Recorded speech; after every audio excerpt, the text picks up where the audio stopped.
And అందరూ ఎలా ఉన్నారు? ఈ వీడియోలో నేను మీకు తిరుమలలో తప్పక చూడాల్సిన కొన్ని ప్రదేశాలను చూపించబోతున్నాను. మేము రాత్రి వెంకటాద్రి నిలయంలో స్టే చేశాం. మరుసటి రోజు ఉదయం లేచాం, ఫ్రెష్ అయ్యాం. ఇప్పటికే మాకు దర్శనం కోసం టోకెన్ ఇచ్చారు భూదేవి నిలయంలో. సాయంత్రం 8 గంటలకు దర్శనం టైమింగ్ వచ్చింది అన్నమాట. సో ఇంకా చాలా టైం ఉంది కదా అని ఆ టైంని వృధా చేయకుండా తిరుమలలోని ముఖ్యమైన ప్రదేశాలు చూడాలని స్టార్ట్ చేశాం. వెంకటాద్రి నిలయం నుంచి బయటకు వచ్చిన వెంటనే అక్కడ భక్తులు నామాలు పెడుతూ కనిపించారు. అక్కడ ఫ్రీగానే నామాలు పెడతారట, దేవుని సేవంలో భాగంగా. మేము కూడా వెళ్ళి నామాలు పెట్టించుకున్నాం. చాలా ప్రశాంతంగా భక్తిభావంతో ఉన్న అనుభూతి వచ్చింది. మా బాబుకు కూడా పెట్టించాలని ట్రై చేశాం, కానీ వాడు భయపడి ఏడ్చేశాడు. చివరికి ఎంత ట్రై చేసినా కుదరలేదు. అలా వాడిని వదిలేశాం. ఇలా మా రోజు తిరుమలలో చిన్న చిన్న అనుభవాలతో మొదలైంది. వెంకటాద్రి నిలయం నుండి ఆర్టీసీ బస్టాండ్ దాదాపు 10 నిమిషాల వాకబుల్ డిస్టెన్స్ మాత్రమే. సో మేము వాక్ చేసుకుంటూ ఆర్టీసీ బస్టాండ్కి వెళ్ళాం.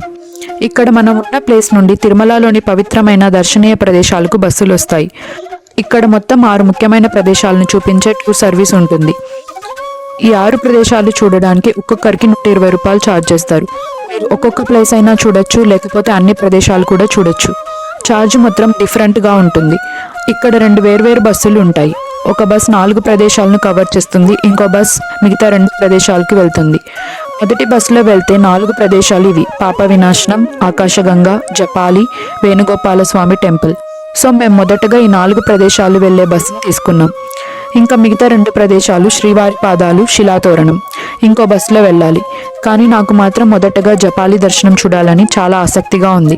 అందుకే ఈ బస్సు ఎక్కేసి మొదటి జపాలి వైపు ప్రయాణం స్టార్ట్ చేశాం.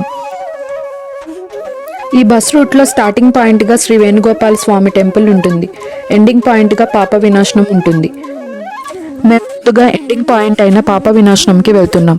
అక్కడి నుంచి ఒక్కొక్క ప్రదేశాన్ని కవర్ చేసుకుంటూ వస్తాం. సో ఫైనల్లీ మేము తిరుమలలోని అత్యంత పవిత్రమైన ప్రదేశాల్లో ఒకటైన పాప వినాశనం తీర్థంకి చేరుకున్నాం. పాప వినాశనం అనే పేరులోనే దీని ప్రత్యేకత దాగి ఉంది. పాప అంటే పాపాలు, వినాశనం అంటే నాశనం కావడం. అంటే ఇక్కడ పవిత్ర జలాల్లో స్నానం చేస్తే లేదా ఆ నీటిని తలపై చల్లుకుంటే పాపాలు తొలగిపోతాయని భక్తుల విశ్వాసం. అందుకే తిరుమలకు వచ్చే భక్తులు తప్పకుండా ఈ ప్రదేశాన్ని సందర్శిస్తారు. పురాణాల ప్రకారం ఈ తీర్థ మహిమను స్కంద పురాణ మరియు శ్రీ వెంకటాచల మహత్యంలో కూడా ప్రస్తావించారు. ఇక్కడ స్నానం చేయడం వల్ల గత జన్మల పాపాల నుండి విముక్తి లభిస్తుందని చెప్తారు.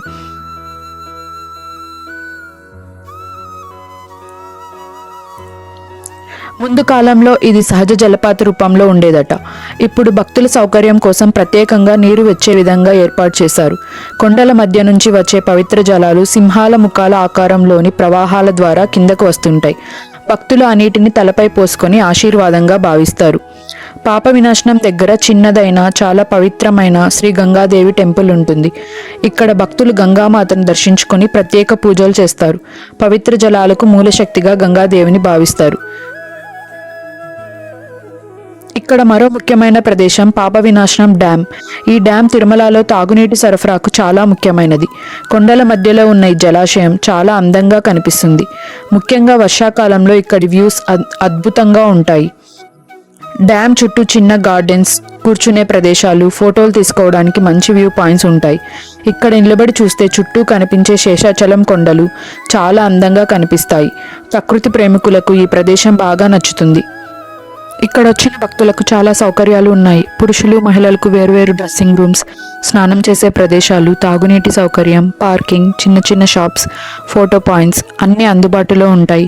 నిజంగా చెప్పాలంటే తిరుమలకు వచ్చిన ప్రతి భక్తుడు తప్పకుండా చూడాల్సిన ప్రదేశాల్లో పాప వినాశనం ఒకటి.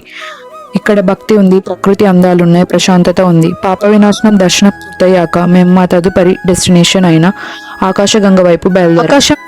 భూమికి దిగి వచ్చిన గంగా నది అనే అర్థాన్ని కలిగిన ఈ పవిత్ర జలపాతం వెనుక ఎన్నో పురాణాలు, ఎన్నో అద్భుత కథలు దాగి ఉన్నాయి. తిరుమల కొండల మధ్య ప్రకృతి ఒడిలో ఉన్న ఈ పవిత్ర జలపాతాన్ని భక్తులు వేల సంవత్సరాలుగా దైవిక తీర్థంగా భావిస్తున్నారు. పురాణాల ప్రకారం ఒకసారి తిరుమలలో నివసిస్తున్న ఋషులు మరియు దేవతలు శ్రీ మహావిష్ణువుని ప్రార్థిస్తూ భూమిపై ఉన్న భక్తుల పాపాలను తొలగించే పవిత్ర జలాన్ని ప్రసాదించమని కోరారు. అప్పుడు శ్రీ మహావిష్ణువు తన దివ్య సంకల్పంతో స్వర్గలోకంలోని గంగాదేవిని తిరుమల పర్వతాలకు ఆహ్వానించాడని చెబుతారు. ఆ గంగాదేవి ఆకాశం నుండి భూమిపైకి దిగివచ్చి ఈ ప్రదేశంలో ప్రవహించడం ప్రారంభించిందని పురాణ విశ్వాసం. అందుకే ఈ జలపాతానికి ఆకాశగంగా అనే పేరు వచ్చింది. మరో ప్రసిద్ధ కథ ప్రకారం హనుమంతుడి తల్లి అంజనాదేవి సంతానం కోసం తిరుమలలో ఘోర తపస్సు చేసింది. ఆమె తపస్సుతో సంతోషించిన వాయుదేవుడు మరియు దేవతలు ఈ ప్రాంతంలో పవిత్ర జలధారను ప్రసాదించారని చెబుతారు. ఈ పవిత్ర జలంతో స్నానం చేస్తే అంజనాదేవి ఆశీర్వాదం పొందడంతో హనుమంతుడు జన్మించాడని ఒక స్థానిక విశ్వాసం ఉంది. అందువల్ల ఈ ప్రాంతం హనుమంతుడితో కూడా ఆధ్యాత్మిక సంబంధం కలిగి ఉంది. ఆకాశగంగ తీర్థానికి ఉన్న అత్యంత గొప్ప విశిష్టత ఏమిటంటే ఇక్కడి నీటిని నేటికి తిరుమల దేవస్థానం స్వామివారి నిత్య అభిషేకాలు మరియు ప్రత్యేక పూజల కోసం ఉపయోగిస్తుంది. ప్రాచీన కాలంలో ఆలయ అర్చకులు ప్రతిరోజు ఈ కొండల మధ్య ఉన్న ఆకాశగంగ వద్దకు వచ్చి పవిత్ర జలాన్ని సేకరించి భుజాలపై మోసుకుంటూ ఆలయానికి తీసుకెళ్లేవారు. ఆ సంప్రదాయం ఇప్పటికీ కొనసాగుతుంది. ఈ కారణంగా ఆకాశగంగకు తిరుమలలో అత్యంత పవిత్ర స్థానం లభించింది. ఈ జలపాతం సంవత్సరంలో ఎక్కువ కాలం ప్రవహిస్తూనే ఉంటుంది. వర్షాకాలంలో అయితే దీని అందం మరింత పెరుగుతుంది. ఎత్తైన కొండల మధ్య నుంచి జాలువారే నీరు, చుట్టూ పచ్చని అడవులు, పక్షులు కిలకిల రావాలు చూసినప్పుడు మనం ప్రకృతి స్వర్గంలోకి వచ్చినట్టుగా అనిపిస్తుంది. భక్తులు ఈ నీటిని అత్యంత పవిత్రంగా భావిస్తారు. ఈ తీర్థంలో స్నానం చేస్తే పాపాలు తొలగిపోతాయని, మానసిక ప్రశాంతత లభిస్తుందని నమ్ముతారు. విజయనగర సామ్రాజ్య కాలంలో తిరుమల తీర్థాల అభివృద్ధికి ప్రత్యేక ప్రాధాన్యం ఇచ్చారు. ఆ సమయంలో ఆకాశగంగ ప్రాంతంలో మెట్లు, రక్షణ గోడలు మరియు భక్తుల సౌకర్యాల కోసం ఏర్పాట్లు చేసినట్లు చరిత్ర చెబుతోంది. శ్రీకృష్ణదేవరాయలు మరియు ఇతర రాజులు తిరుమల తీర్థాలను సంరక్షించేందుకు విశేష కృషి చేశారు.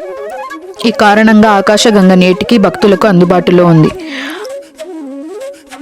ఆకాశగంగ కేవలం ఒక తీర్థం మాత్రమే కాదు, ఇది ప్రకృతి ప్రేమికులకు కూడా ఒక అద్భుతమైన ప్రదేశం. చుట్టూ ఎత్తైన శేషాచల కొండలు, దట్టమైన అడవులు, చల్లని గాలి, నీటి శబ్దం మనసుకు అపూర్వమైన ప్రశాంతతను అందిస్తాయి. ఇక్కడ కొంతసేపు కూర్చుంటే నగర జీవితంలోని ఒత్తిడులన్నీ మర్చిపోతాం. వీడియో నచ్చితే లైక్ చేయండి, షేర్ చేయండి. ఇంకా మా ఛానల్ను సబ్స్క్రైబ్ చేసుకోవడం మర్చిపోవద్దు. నెక్స్ట్ వీడియోలో జపాలి తీర్థం విశేషాలతో మళ్ళీ కలుద్దాం. Thank you for watching.